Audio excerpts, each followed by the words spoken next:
I got access to the Hades 2 technical test.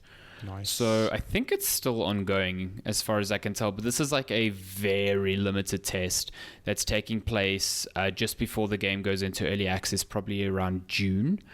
So yeah, what's on offer here is basically the game's first area. Now, if you've played Hades before, you'll know that there were 4 areas. Yeah, 3 or 4. Tartarus, Styx, the other place, I don't know what it's called, and then the like rat place. I don't know what they were called. Land of the Rats. Yeah, it was like 4 areas and then final boss. So you'll know that these areas are all comprised of like a series of randomized rooms, sometimes mini bosses, and then an eventual boss fight that, you know, leads you to the next area. So there's the first area and the first boss, essentially, that I got to play. But there's a lot of content that was on display here. So first and foremost, you play as Millenoi. Listen, they say it in the game. It sounds very elegant. Millenoi.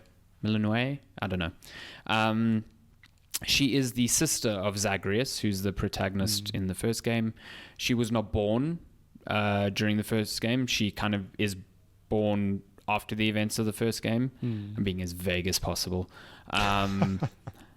So this takes place somewhat like 20 years, if years even are a concept at this point, after the first game. And the conceit is that the Titan Kronos has basically usurped the underworld from Hades, and Hades and Zagreus are kind of missing, or have been taken by Kronos. And Millenoi, yes, I'm gonna butcher it the whole episode. She was like, this happened when she was a child, and she was kind of taken in by some friends of Hades and, you know, the families that lived in the underworld, and she's been training her whole life to basically take on Kronos and reclaim the underworld.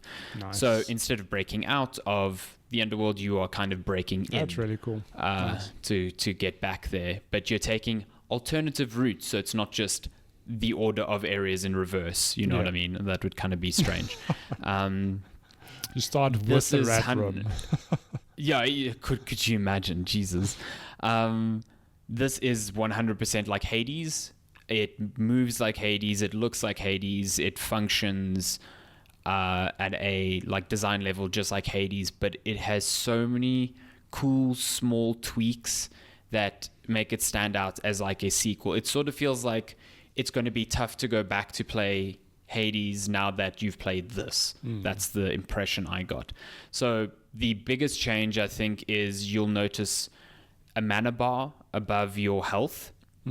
That is like, it's called just magic. And instead of you just having a standard and heavy attack, you now have standard attack, heavy attack, and then a spell attack, which is like a standard attack, well, at least for now, regardless of what weapon you choose. It is just a like area of effect ensnaring trap that basically immobilizes enemies to that area for a limited time. And then you can upgrade it with all sorts of boons where like you can make it explode, or you can make it follow you. You can do all sorts of stuff. Yeah.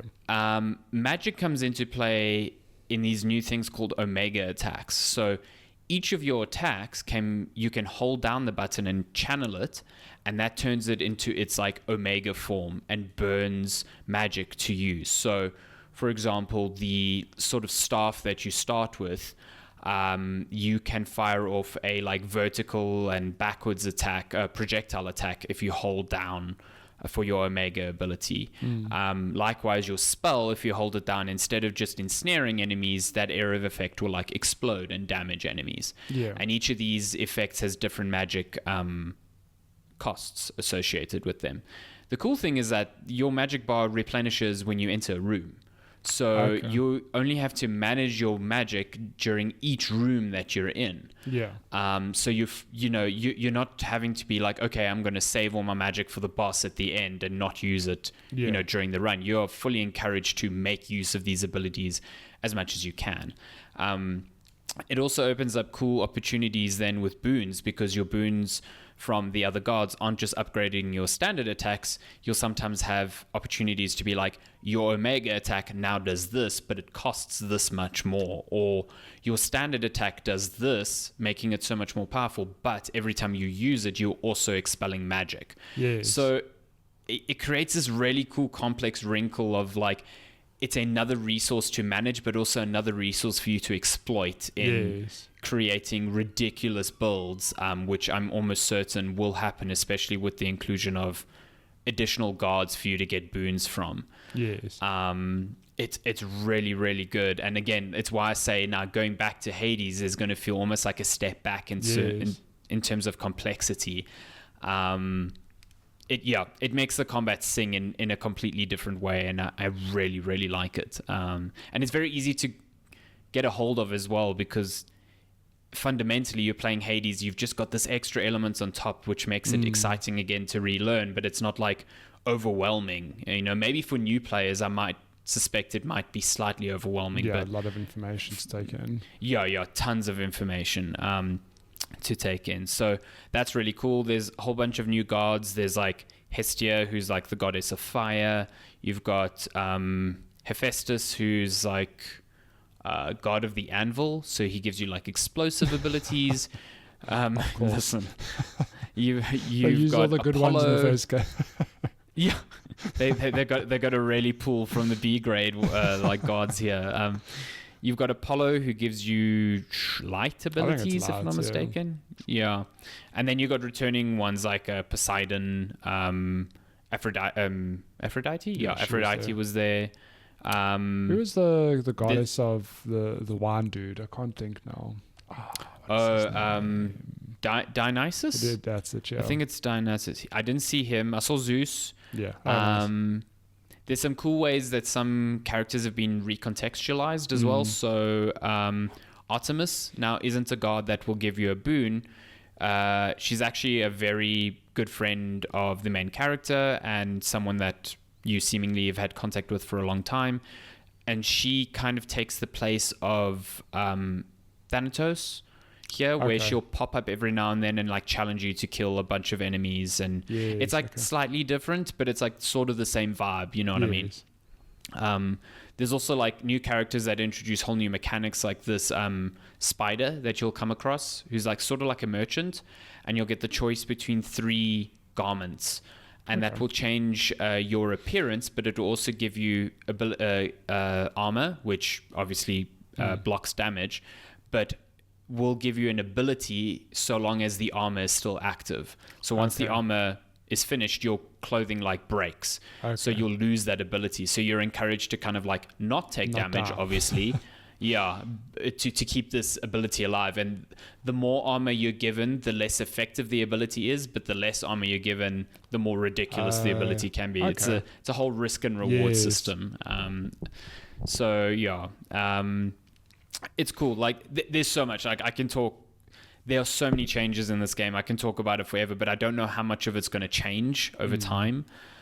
So for now, I think it's such a solid start for the sequel that I think, a lot of people are like, oh, why are we getting a Hades 2? Which is a fair question. Like Supergiant has never made a sequel. This is the very first sequel they've ever made.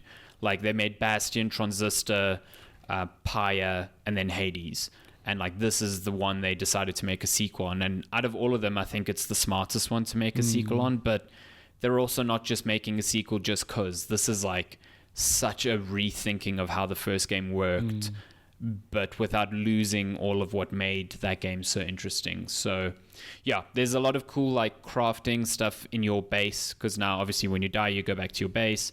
So you've got these like Arcana cards that you can activate instead of having your mirror that gave you permanent upgrades. And you've got each Arcana card is got like a cost associated with it. So you can only have a certain amount active at a time. So you've got to balance like which Arcana cards do you take? How does that work with your build? There's a lot of slots for weapons. There were just 2 in the technical test, but I saw slots for like 8. I know. And then there's also tools that you can use to mine resources during a run, but you can only take one tool at a time. So you got to choose like, what am I prioritizing this run? What am I looking for? It's good, man. It's all the little like things to tickle your brain of like, this is what a roguelite should be, and this is why this is considered like up there, some of the best roguelite ever. So I'm here for it. Hades 1. It's funny because I think back to Hades 1, and that was the thing of, I knew Supergiant Games. I saw their new game Hades go into early access. I was like, I'm going to wait. I'll wait for that to get full release. That game launched and I put a lot of time into it. I mean, I finished it, unlocked all the weapons, did some of the, what do they call it when you like up the difficulty? You like basically you like take the heat mode or something like the different that. Heat. So you take debuffs essentially, or your enemies get buffed, and it raises the heat level. And then you got to do runs like that, because every time you do a run like that, you unlocked a unique resource that you use to do more stuff with. And it was just like I could not stop playing that game. So I'm here for a sequel, and I get it. Like it's, you know, Supergiant never make sequels, but I don't know. Hades was big enough and made a big enough splash that I think it kind of deserves a sequel. I mean, if you think of the games that came before Hades, all really good, don't get me wrong, but none of them had the same sort of mainstream splash, I don't think. Whereas I feel Hades has been, it's on everything and everywhere. And I mean, even the other day I pinged our Discord, I was like, hold up, when did Hades get a mobile version? Like, this is crazy. It's free on Netflix, games on mobile. It's literally everywhere. Yeah, it's literally everywhere. Now. Yeah. So it's definitely got like a more mainstream appeal, I think. For sure. And I think a lot of what made the original Hades so captivating as well was that they figured out how to tell a story in this 100%. Format of a game. Yeah. Because like so many roguelites don't. Like that, the story is window dressing, but this is like, no, it's got a narrative through line. Like you had to beat the first Hades like 10 times to eventually get the actual credits essentially of it. So, you know, I wonder if now with that expectation in mind, because that was never expected of a roguelite, like there's going to be more scrutiny on Hades 2 to deliver an as interesting of a story. And, you know, I can't say for certain if that's going to be the case here, because I'm only getting the sort of first act of the story, this sort of introduction to the main conflict. But I can say that most of the characters, at least in this test, are brand new characters, and they are all super cool to like talk to and listen to, and they've got the right balance of quirky and funny and serious, and they're just cool. So like every time I die, I'm going to talk to everyone and seeing what else they have to say, and the way it's adapting to my runs and responding to my runs is still super novel to me. Like but I mean even like you've mentioned the Hades one, that did something that was never seen before. The fact that you could just keep playing and go on and on and on, and there was like no duplicate dialogue ever. Like not even once. You wonder, how the hell do they do this? Like what's going on in the back end there that they've accounted for, you know, the player's going to do 10, 20, 30, 100 runs, whatever it is, and there's just always going to be a fresh set of dialogue that's somewhat in context to whatever you've done. I mean, and I kind of feel that if a roguelite doesn't do that now, then it's, you know, it kind of needs to, because Hades has set that bar, and it's just, maybe it's an unfair bar, but they've definitely done that. No, 100%. I agree with you. I mean, I think Dead Cells over time eventually incorporated a lot of story stuff into it, because it had story, but it was never as explicit as Hades. Nowhere near on the same level as Hades. Yeah, and I don't think anyone has done it as expertly as Hades, because like you said, there was no duplication. It didn't feel like you ever saw the gears working behind to make this thing work, which made it so fascinating, because you're constantly wondering, how is this possible? How have they managed this? And I think the same is going to go for you. I mean, there were times where I was like wondering out loud, like, wait, how would you have recorded that voice line so specific to something that happened in my run? You know what I mean? Like, surely you must have recorded so many things for so many eventualities. It's just nuts that they've put this much work into it. So it's cool. That sort of that that spell that it puts over you for that hasn't worn off, and I'm No. very glad for that. Yeah. Yeah. I'm very yeah. keen to play it Great. when it does actually launch in a year or two, Yeah. whatever the hell that is. I suspect. I mean, I don't know. They must have learnt a lot from their first early access run, but that lasted 2 years, if I'm not mistaken. Yeah. It was almost to the It day. was long. Yeah. So I don't know. They do tease at the end of this test that when they do go into early access, there will be a lot more content. Nice. So that makes me wonder whether they have like another whole act like ready to go, which would be a lot more than what launched with the original Hades. So but I don't think they're going to rush it. Like there's no reason for them to rush it.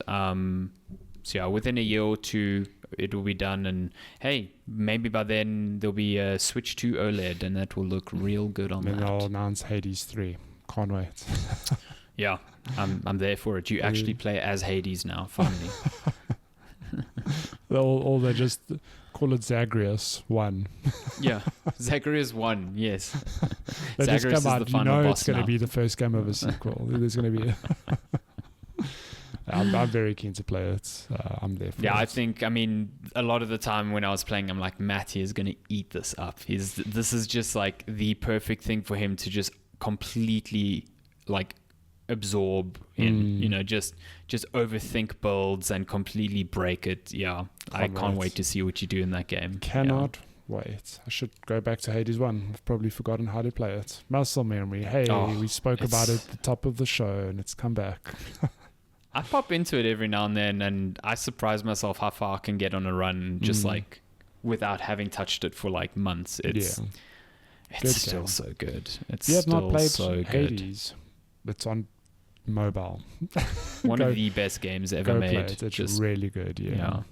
Also, while you're there, just play a lot of Supergiant's other games. A lot of them on mobile as well. Like Bastion is still top tier. Transistor is really cool, I think. Pyre is weird, but cool as well. But like Supergiant doesn't miss, I don't think. No. Yeah.